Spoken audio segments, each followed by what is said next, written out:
एक गांव में एक बूढ़ा आदमी रहा करता था। वह बहुत ही गरीब था। उसको खाने के लिए भी कुछ नहीं होता था। एक दिन गांव के बाहर आकर बैठ गया और सोचने लगा, अब मैं क्या करूं? मुझे भोजन कहां से मिलेगा? गांव में भी इतना काम नहीं है कि मैं कुछ काम करके ही अपना पेट भर सकूं। यह सोचकर वह थक हारा गांव से बाहर जाने लगा। सोचा कि अब मैं जीकर ही क्या करूंगा, अब मर ही जाता हूं, और गांव से बाहर जाने लगा। रास्ते में जाते समय उसकी मुलाकात एक सेठ से हुई।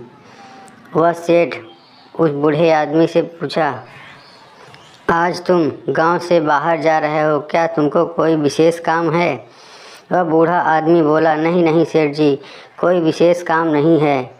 मैं जीकर ही क्या करूँगा? मुझे खाने को भी कुछ नहीं होता है इस गांव में, और गांव में इतना काम भी नहीं है कि मैं करके अपना पेट भरण पोषण कर सकूं। इसलिए मैं मरने ही जा रहा था। अब मैं यहाँ क्या करूँगा? वह सेठ बोला कि नहीं नहीं, तुम मरो मत, जाओ गांव के बाहर एक मेरा ज़मीन का प्लाट है, तुम वहीं पर काम करो, क्यों खाली बैठे हो?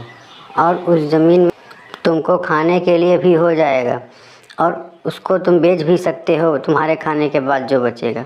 वह आदमी तुरंत ही उस जगह जाता है और अपनी मेहनत करने लगता है, और कुछ ही दिनों के बाद वह देखता है कि वहाँ अच्छी खासी फसल लहलहाने लगी थी और वह अब बहुत ही खुश हो गया था।